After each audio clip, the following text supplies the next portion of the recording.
같이 승복하도록 하겠습니다. 월요인 루시 나오에게 원하건대 내가 당치거나 내가 누구의 은혜를 보면 그를 따라서 이삭을 주겠나이다 하니 나오미가 그에게 이르되 내 따라 갈지어다 루시 가서 베는 자를 따라 밭에서 이삭을 줍는데 우연히 엘리멜렉의 친족 보아스에게 속한 밭에 이르렀더라.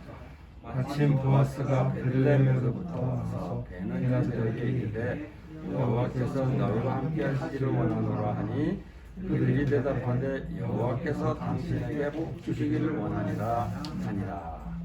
박은미 목사님께서 일단은 축복의 현장입니다 말씀으로 말씀 전해드리겠습니다. 이렇게 두 번째 확인 왔는데 서로 얼굴을 잡기가 힘드니까 조금 그러긴 하네요. 사람들이 다 복을 좋아합니다. 그래서 우리 새해 인사도 새해 복 많이 받으세요 그러죠. 근데 이제 교회에서는 크리스찬들은 복이란 단어하고 뭐 같은 얘기인데 축복이란 단어를 많이 사용합니다. 그래서 하나님의 축복을 받는다 뭐 이런 표현을 많이 쓰죠. 그래서 과거에 우리 이제 어른들 뭘 좋아했냐면은 이제 교회 모임에서 축복 성회 해갖고 어느 모임에 가가지고서 이 부흥사들이 축복해 주는 걸 참 좋아했어요. 복 많이 받는 걸 좋아했단 말이죠. 그래서 또 그런 분들은 하나님의 축복을 받기 위해서는 교회 생활 잘해야 되고 또 헌금도 많이 내야 되고 뭐 그런 얘기를 많이 했던 게 기억이 납니다. 그래서 사실 이 교회 다니는 사람들이 이 축복에 대해서 많이 좋아하는데 저는 근데 이 성경을 보면서 진짜 축복받는 비결은 뭐냐면은 축복받기 위해서 뭐 애를 쓰는 것이 아니라 하나님이 이미 주신 복을 발견하는 게 사실은 이미 주셨는데 그걸 모르고 있는 경우가 많습니다. 그래서 이미 하나님이 주신 복을 발견하는 거하고 그 다음에 그 축복을 어딘가에 가서 찾으려고 하는 것이 아니라 지금 내가 있는 곳에서 그걸 얼마든지 찾을 수 있다. 그거를 성경 말씀을 통해서 항상 깨닫곤 했는데 오늘 룻기라는 성경에서 그걸 가르쳐 줍니다. 이 룻이라는 여자는 외국인 여자입니다. 나오미라는 시어머니를 따라서 외국 사람인데 그 당시 이스라엘에서는 외국 사람인데 이제 시어머니가 이스라엘 사람이기 때문에 시어머니 따라서 이제 이곳에 와서 이스라엘에서 살게 된 사람입니다. 그러니까 어떻게 보면은 가난한 외국인인 셈이죠. 그러니까 그 당시 상황으로 보면은 축복과는 아무런 관계가 없어 보이는 사람이에요. 외국인이고 가난하고 과부고 굉장히 힘든 상황입니다. 그런데 성경 읽어보면은 이 사람이 하나님의 축복을 받은 여자라는 걸 보게 됩니다. 그래서 그걸 한번 찾아보면서 오늘 우리 이곳에서 일하는 사람들이 사실은 굉장히 복을 받았는데 그걸 잘 모르고 있을지도 모르겠다는 생각이 들어서 그걸 함께 나누려고 합니다. 첫 번째는 오늘 성경 통해서 발견할 수 있는 게 뭐냐면 이 일 자체가 축복이라는 거죠. 이 룻이라는 여자는 시어머니하고 함께 살기 위해서 경제적인 필요가 있었습니다. 왜냐하면은 시어머니도 지금 뭐 재산도 하나도 없고 아주 비참한 상황입니다. 그래서 뭘 했냐면은 곡식을 줍기 위해서 추수하는 곳으로 찾아갔습니다. 이게 뭐냐면 그 당시 이스라엘에 어떤 풍습이 있었냐면은 추수를 할 때 그 곡식을 다 추수를 하지 않고 일부를 이렇게 남겨둡니다. 그러면은 가난한 사람들이 그것을 주워갈 수 있도록 해주는 거죠. 일종의 구제의 방편이죠. 근데 구제를 뭐 직접 돈을 주거나 그러는 게 아니라 이걸 곡식을 이렇게 흘려둬요. 그래서 가난한 사람들이 그냥 자기가 그걸 주워가면은 그게 이제 경제적인 문제가 해결이 되니까 그렇게 하도록 한 거죠. 그러니까 사실은 그런 일을 한다라는 거는 지금 우리로 치면은 가장 말하자면 바닥 계급에 있는 셈이죠. 그러니까 그걸 주워서 이제 가져간다라는 것은 가장 비천한 일입니다. 그런데 오늘 이 루시라는 여자는 그것을 너무 기쁘게 한 거예요. 왜냐하면은 그게 가정의 생계를 위해서는 꼭 필요한 일인데 그 일이 자기한테 주어졌기 때문이죠. 그러니까 사실 이걸 하러 가면서 사람들 가운데는 그거 주스러 가면서 그런 사람도 있을 것 같아요. 아씨, 내가 이런 거나 주워야 되는 처지고 라고 하는 사람도 있었을 텐데 오늘 여기에서 루시라는 여자는 그걸 주스러 가면서 너무 행복한 거예요. 왜냐면은 이 외국에서 와갖고 시어머니, 가난한 시어머니 모시고 이거 경제적으로 내가 어떻게 하고 있는데 그런 기회가 주어졌으니까 너무 기쁘게 그곳에 가서 이제 곡식을 줍게 되는 겁니다. 여기 그래서 이 3절에 보면 루시 가서 베는 자를 따라서 밭에서 이삭을 줍는데 그런 얘기가 나오고, 사실 오늘 본문에는 없는데 5절 6절에 보면은 하루 종일 열심히 주셨다는 얘기가 나옵니다. 그러니까 이 루시라는 여자에게 지금 이 곡식을 줍는 일은 아씨 내가 이런 일이나 하고 하는 일이 아니라 하나님이 나한테 축복으로 주신 일이라고 생각한 거죠. 그렇기 때문에 아주 성실하게 일했고 결국 그걸 통해서 곡식을 많이 주워가서 이제 시어머니하고 경제 생활을 하게 되는 걸 보게 됩니다. 그래서 우리가 일이 축복이라고 하면은 뭐 돈을 좀 많이 버는 일이나 혹은 세상에서 사람들이 좀 알아주는 일, 그런 건 축복이라고 생각할 수 있어요. 예를 들어서 뭐 우리나라에서는 뭐 의사, 변호사들이 굉장히 괜찮은 직업 아니에요? 그런 직업이 있는 사람은 축복이다 얘기할 수 있을 것 같고, 또 뭐 연봉이 뭐 1억이다 그러면 복 받은 사람이라고 그럴 수 있겠죠. 근데 물론 그것도 복이 될 수 있어요. 근데 사실은 나의 경제적인 필요를 채우기 위해서 하는 모든 일이 하나님이 우리에게 주신 축복일 수 있다는 거죠. 그게 아무리 사소한 일일지라도 도둑질 같은 악한 일이 아니라면은 아무리 사소한 일도 그것이 사람들에게 유익이 되는 일이라면은 그것이 얼마든지 축복이 될 수 있다는 겁니다. 사실 창세기 1장 28절에 보면은 하나님이 사람을 창조하고 나서 복을 주시면서 중요한 사명 2가지 주셨습니다. 이거 참 중요한 성경인데 교회에서 이거를 많이 가르치는지는 않는 것 같아요. 근데 저는 이거를 많이 가르쳤으면 좋겠다고 생각하는데 창세기 1장 28절에 뭐가 있냐면은 생육하고 번성하라 라는 말이 있습니다. 생육하고 번성하라. 그 다음에 땅을 정복하고 만물을 다스리라. 이 2말이 있어요. 생육하고 번성하라는 얘기는 뭐냐? 말이 좀 어려워요. 생육하고 번성하라는 게 무슨 얘기인가? 그런데 아주 쉬운 말로 하면은 무슨 말이냐면은 애나라는 얘기입니다. 애나라는 얘기. 그 다음에 만물을 다스리고 땅을 정복하라. 그건 무슨 얘기냐면 일하라는 얘기입니다. 그러니까 하나님이 사람을 창조하시면서 거기서 복을 주시면서 하신 중요한 게 뭐냐면 자식 낳는 거. 왜냐면 그렇게 자식을 낳아야지, 자녀들을 낳고 그래야지 이 인류가 계속되지. 만약에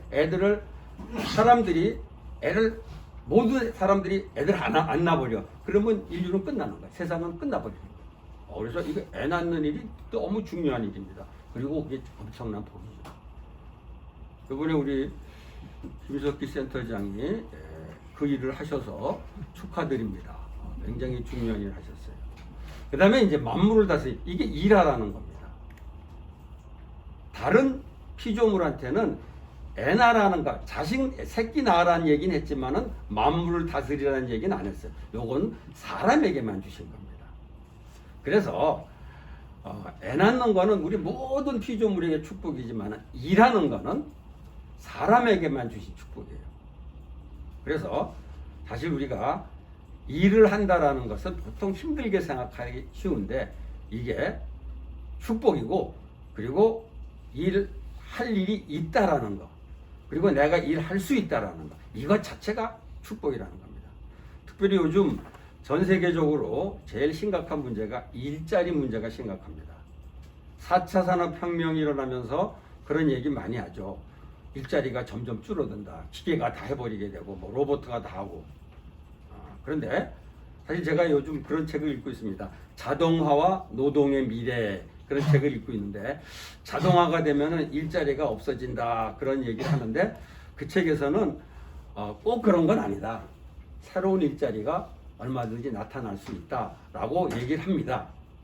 그런데 새로운 일자리가 나타나더라도 사실은 일자리에 대한 사람들의 자세가 어떠냐에 따라서 이 문제는 사실은 달려 있습니다. 일자리가 생겨도 그 일자리를 축복으로 생각지 않으면은 사실은 일자리 문제가 될 수 있습니다. 그래서 사실 지금 일자리 문제가 뭐 현실적으로 심각하죠.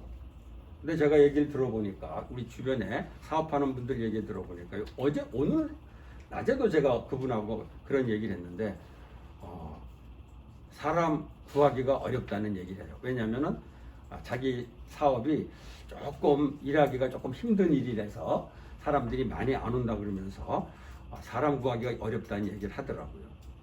그래서 참 이게 일자리 문제를 해결하는데 가장 중요한 게 뭐냐면 내가 일할 곳이 바로 축복의 장소라는 거를 어떤 일이든 간에 그럴 때 이 문제가 해결될 수 있지 않겠나 생각합니다.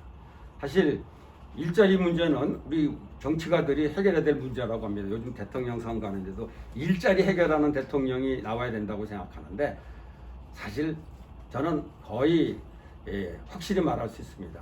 대통령이 해결 못해요. 이거는 사실 기업인들이 해결할 수 있는데 기업인도 엄밀히 말해서 다 해결 못합니다. 일을 축복으로 생각해야지만 해결이 될 수 있죠, 사실. 그래서 하나님 믿는 사람들은 오늘 여기 이 루시라는 여자처럼 지금 내가 하는 일이 그 일이 뭐든지 간에 그게 하나님의 축복인 것을 깨닫고 성실하게 임해야 되겠다. 그게 오늘 우리가 겪는 어려운 문제를 푸는 가장 중요한 열쇠라고 생각합니다. 이 일 자체가 축복이다. 요런 일은 축복이고 요런 일은 아니가 아니에요. 모든 일이 그게 이제 저런 일은 곤란하겠죠. 다른 사람을 해치는 일 그리고 불법적인 일 이런 거는 해당이 안 되죠. 그렇지 않은 일들은 그 일 자체가 축복이라는 거죠. 그래서 그런 일을 할 수 있다라는 거 그 자체가 축복이라는 것을 이해했으면 좋겠습니다. 그 다음에 두 번째는 이 일이라는 것, 또 이 일터라는 것이 지금 축복이기도 하지만 장래의 축복의 통로가 될 수 있다는 거죠. 그게 무슨 얘기냐면은 오늘 여기 성경에 보면은 룻이 우연히 찾아간 것이 보아스라는 사람의 밭이었습니다. 여기 우연이란 단어가 나옵니다. 그러니까 룻이 굳이 그 사람 밭을 찾아간 게 아니라 밭이 여럿이 있는데 찾아가다 보니까 우연히 들렸는데 그게 보아스라는 사람의 밭이었어요. 그런데 그때 마침 여기 보면은 이 보아스라는 사람이 베들레헴에서부터 왔다는 거예요. 이게 무슨 얘기냐면은 말하자면 베들레헴이 본사입니다. 그러니까 보아스의 이 농장에 본사가 베들레헴에 있는데 보아스는 아마 사장님이었던 것 같아요. 그러니까 본사에 있는데 가끔 이제 현장에 오시곤 했는데 그날 마침 현장에 온 날이었다라는 거죠. 이거 굉장히 재미나요. 저는 여기 우연히 마침 이거 여러분들 줄 봐도 좋을 것 같아요. 인생은 이 두 가지로 이루어집니다. 우연히 갔는데 마침 누가 나타나 거기서 다 이루어집니다. 제가 제 아내를 만나서 결혼했는데 거의 우연히 마침 때문에 결혼한 겁니다. 여기서도 그게 나옵니다. 그래서 우연히 보아스의 집에 갔는데 마침 보아스가 베들레헴에서 와 있었어요. 그래서 두 사람이 만난 겁니다. 그러니까 사장님하고 외국인 여자 근로자하고 만난 거예요. 근데 그 만남은 정말 우연한 만남입니다. 그런데 우리가 성경을 쭉 읽다 보면은 이게 하나님 입장에서는 우연이 아니죠. 이미 계획된 만남이었다. 사람들 입장에서는 우연한 만남이죠. 근데 이 둘이 만난 장소가 어디냐면은 일터였어요. 근데 이렇게 만난 사람이 그 다음엔 여러 가지 과정을 겪게 됩니다. 결국 룻기 후반부 보게 되면 뭐가 나오냐면 둘이 결혼합니다. 그래서 가정을 이루게 되죠. 그리고 그 가정들 사이에 태어난 아이를 낳고 해서 쭉 나가 누가 나오냐면 이스라엘에서 엄청나게 유명한 왕이 다윗 왕이 나오게 됩니다. 그리고 그 다윗 왕의 자손 쭉 내려가다가 누가 나오냐면 예수 그리스도가 나오게 되는 거죠. 그러니까 사실 이 룻에게는 다윗 왕의 조상이 되는 거, 이 나중에 예수 그리스도의 조상이 되는 거, 이게 엄청난 축복인데 룻은 그런 거 몰랐어요. 그냥 우연히 보아스의 일터에 들렸을 뿐입니다. 그래서 그거 보게 되면은 일터에서 우리가 일하는 것도 축복이지만은 그 일하다가 만나게 된 사람하고 예를 들어서 여기는 지금 결혼인데 이게 나중에 일어날 엄청난 축복의 통로가 될 수 있다라는 거죠. 예, 그래서 사실 저는 일터에서 여기서 뭐 지금 일터에서 만난 사람하고 결혼하고 이 얘기를 하려는 게 아닙니다. 근데 룻과 같이 이렇게 함께 만난 사람하고 만약 결혼하게 되면 그것도 축복이죠. 제가 이랜드라는 회사에서 한 건 30년간 목사로 사역을 했는데 제가 주례한 그 쌍이 한 100쌍쯤 됩니다. 근데 그 중에 반쯤은 사내 결혼이에요. 제가 그 사람들한테 여러분들 결혼하면은 감사원금 꼭 회사에 내라. 요새 뭐죠 그 듀오나 이런 거 그거 통해서 결혼하려면 돈 많이 내야 되는데 여러분들 그냥 회사 다니다가 그냥 결혼하지 않았냐. 이거는 엄청난 축복이다. 회사에 감사 헌금 해야 된다. 뭐 그렇게 농담 비슷하게 얘기를 했는데 그런 사람들도 있어요. 결혼하고 나서 얼마 안 있어서 회사를 다 그만뒀어요. 그러니까 회사에서 일한 건 얼마 안 돼. 그런데 엄청난 축복을 얻은 거야. 왜냐하면 평생 배우자를 거기서 만났으니까. 이거 굉장한 거죠. 뭐 꼭 결혼만 축복이라는 게 아닙니다. 결혼이 아니라도 일터에서 만난 사람하고 두고두고 휴먼 네트워크를 갖게 되는 거는 이게 엄청난 축복일 수 있다는 겁니다. 저도 지금 제가 직장 생활을 한 6년 동안 했던 직장이 있습니다. 국방과학연구소라는 직장이 있는데 40년 전에 일했던인데 거기에서 함께 일했던 분하고 지금도 교류가 있어요.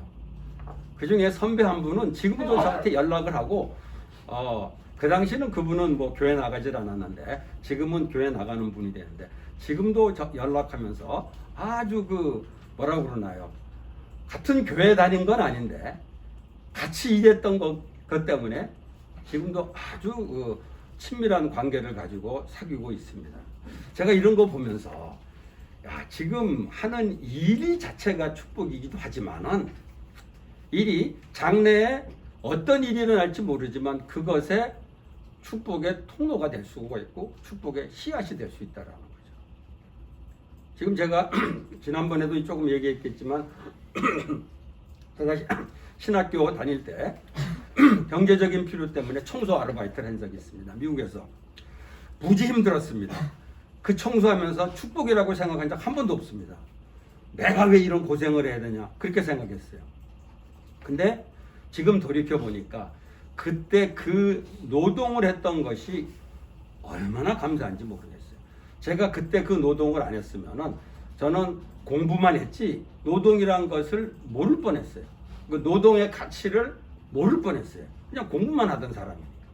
근데 그때 내가 경제적인 필요 때문에 청소를 했는데 지금 생각해 보면 그때 그 청소했던 것이 돌이켜 보면은 나의 미래에 엄청난 축복의 씨앗이었던 것을 알게 됩니다.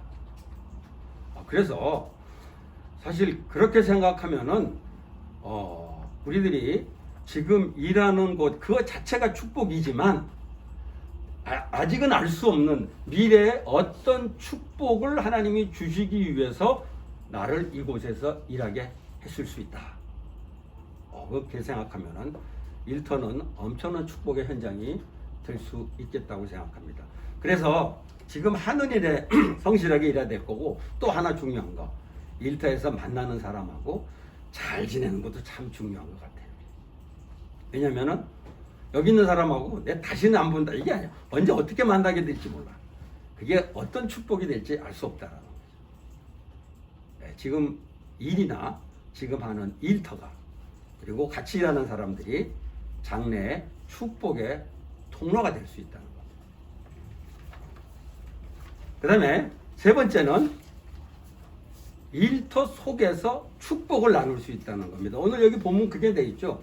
보아스가 베들레헴에서부터 와서 배는 자들에게 이르되, 그러니까 이제 사장님이 와가지고 이제 직원들한테 하는 얘기입니다.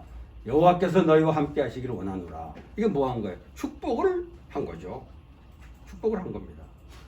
근데 그 소리 듣고 직원들이 사장님한테 하는 거죠. 여호와께서 당신에게 복 주시기를 원하나이다. 이거죠. 한마디로 서로 축복을 한 겁니다. 그러니까 사실 사람들이, 함께 일하는 사람들이 서로 축복하는 거, 뭐 천국이 따로 있는, 이게 천국이 아닌가 생각합니다. 사실 일터에서 일하다면 갈등이 얼마든지 있습니다. 뭐 우리나라에서도 그런 거 있죠. 노사 갈등이라는 표현이 있잖아요. 사람 사는 곳에 갈등이 없을 수가 없어요.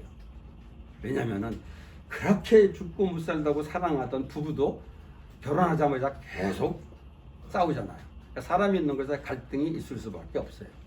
그런데 갈등은 피할 수 없지만, 그러나 서로가 서로를 위해서 축복해 줄 수 있다면, 하나님이 함께 하시기를 원한다, 하나님이 당신에게 복 주시기를 원한다 라고 말할 수 있는 곳이라면 그것이 바로 천국이고, 그렇다면 그 장소가 바로 축복의 현장이 아니겠냐는 거죠. 사실 이런 직장에서는 노사 갈등이 없을 수는 없으나, 노사 갈등이 그런대로 쉽게 해결되지 않겠나 생각합니다. 사실 제가 이제 일터 사역을 쭉 하다 보면 직장에서 제일 힘든 일은 인간관계의 갈등입니다. 뭐 대책이 없어요. 해답이 없어요. 그런데 저는 이게 해답이 아닌가 생각합니다. 상대방에 대해서 하나님께 복을 빌어줄 수 있는 마음을 갖는다면, 그게 뭐 상관과 즉 부하와의 관계도 있을 수 있고, 또 동료들 사이의 관계도 있을 수 있고, 또 고객들과의 관계도, 일과 관련해서 만나는 고객들, 뭐 여기도 다양한 사람들이 만나게 되리라고 생각하는데, 그 만나는 사람들에게 이런 자세, 저 사람에게 하나님의 복이 임하기를 원한다 라는 자세를 서로가 갖게 된다면은 저는 그것이 바로 축복의 현장이 될 수 있지 않겠나 생각합니다. 저는 그래서 사실 우리나라 이 노사 문제의 해결책을 노동조합이 분명히 필요합니다. 저는 뭐 사람들에 따라서 노동조합이 뭐 여러 가지 얘기를 하는데, 저는 노동조합이 참 필요하다고 생각하는데, 사실 노동조합은 최악을 피하는 것이지, 사실 이 일터를 축복의 현장으로 만드는 데는 그게 좀 한계가 있죠. 이 일터를 축복의 현장으로 만드는 것은 서로가 서로를 축복해 줄 수 있을 때, 그때 비로소 축복의 현장이 될 수 있다는 겁니다. 우리나라에서 직장에서 새로운 일을 시작할 때 보살을 지내는 곳이 있습니다. 뭐 이 직장에서는 아니겠지만, 제가 과외 직장 다닐 때는 공장 하나 새로 시작하면 꼭 보살을 지냅니다. 돼지머리 놓고. 그럴 때 저는 그게, 제가 크리스찬이기 때문에 보살 지내는 거를 조금 이제 부정적으로 생각해서 보살 지내는데 참석하지를 물론 않았습니다. 저도 지금도 뭐 보살 지내는 거 참석하고 싶지는 않아요. 그런데 그때는 보살을 안 지내는 것만 신경 썼는데, 저는 지금 그런 기회가 주어진다면은, 물론 보살에는 참석을 안 하더라도 이 직장에 하나님의 복이 임하게 해달라고 기도는 해줄 것 같아요. 보살을 안 지내는 것만 내가 너무 신경 썼지, 이 일터에 복 내려달라는 얘기를 안 했던 게 지금 생각해도 너무 후회가 됩니다.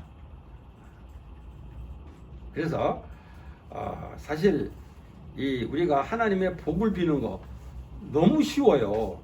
그냥 하나님 여기 복 주세요 그러면 되는 거야. 그거 복 주세요 그러는 게 꼭 목사만 할 수 있는 게 아니란 말이죠. 보통 교회에서 목사들이 마지막에 축도를 합니다. 축복기도. 그래서 축복은 목사만 할 수 있는 것처럼 교회에서 가르치는데 그거 거짓말이에요. 축복 누구나 해줄 수 있어요. 오늘 성경 나오잖아요. 여호와께서 당신에게 복 주시길 원하나이다. 직원들이 사장님한테 얼마든지 할 수 있고 사장님이 직원들에게 얼마든지 할 수 있고, 그러니까 우리는 누구나 상대방에게 하나님의 복이 임하라고 해줄 수 있다라는 거죠. 물론 반대도 할 수 있죠. 저주의 임하라는 얘기도 할 수 있어요. 그러면 정말 이거는 저주의 장소가 돼버리겠죠. 그래서 우리 모두가 하나님이 내 동료에게, 내 부하에게, 우리 사장님에게 복이 내리기를 구하려는, 복이 내리기를 원하는 자세로 산다면은 이 일터는 단순히 돈만 버는 것이 아니라, 단순히 일만 하는 것이 아니라 이게 바로 천국이 될 수 있겠다 생각합니다. 사실 전통적으로 일하는 거는 힘든 거예요. 그래서 어떻게 일하지 않고도 먹고 살 수 없나 이런 생각들을 하는데, 물론 일하는 게 힘들어졌습니다. 죄 때문에. 그런데 우리 하나님 믿는 사람들이 일 자체가 하나님이 우리에게 축복으로 주셨다라는 걸 인식하고, 그리고 지금 같이 일하는 거가 아직은 모르지만 언젠가 내 인생에 임할 축복의 통로가 된다라는 생각하고, 그 다음에 함께 일하는 사람들에게 하나님의 축복을 간구하고 나눠. 그러면은 그게 바로 축복의 현장이 될 수 있다는 거죠. 저는 오늘 여기 일하는 모든 분들이 하나님의 축복을 기대하고, 또 하나님의 축복을 기도하고, 하나님의 축복을 이곳에서 누리는 여러분들이 되어 주셨으면 좋겠습니다. 하나님의 축복을 기대하고, 또 하나님의 축복을 다른 분들에게 기도하고, 그 다음에 그 하나님의 축복을 일하면서 누릴 수 있게 되기를 바랍니다. 같이 기도하겠습니다. 하나님 아버지, 감사합니다. 오늘 이곳에서 하루 종일 일했습니다. 힘이 듭니다. 그런데 이렇게 일하고 싶지만 일하지 못하는 사람들도 많이 있다라는 생각을 해보면서 우리가 일할 수 있는 게 축복이라는 생각을 다시 한번 합니다. 하나님, 일할 곳을 주셔서 감사합니다. 그리고 이곳에서 일하면서 지금 이 일이 축복일 뿐 아니라 우리가 이곳에서 보내는 시간, 또 이곳에서 갖게 되는 관계가 나중에 하나님께서 내게 주실 축복의 씨앗, 통로가 된다는 걸 생각할 때 감사드립니다. 이곳에서 일하면서 하나님의 축복을 기대하면서 정말 성실하게 함께 일하기를 원합니다. 아버지 하나님, 동시에 우리가 이곳에서 일하는 사람들에게 서로가 서로에게 축복할 수 있는 이 마음의 풍성함을 주시기를 원합니다. 때때로 일하다가 갈등이 생길 수도 있으나 하나님이 저 사람에게 함께 해주셨으면 좋겠다. 하나님이 저 사람에게 복을 내렸으면 좋겠다. 하나님이 우리 직원들에게 복을 주셨으면 좋겠다. 하나님이 우리 사장님에게 복을 주셨으면 좋겠다. 이런 마음을 가지고 일함으로 이곳에서 정말 하나님의 나라를 미리 맛보는 그런 귀한 일터가 되도록 하나님, 이 장소를 축복해 주시옵소서. 예수님의 이름으로 기도하옵나이다. 아멘.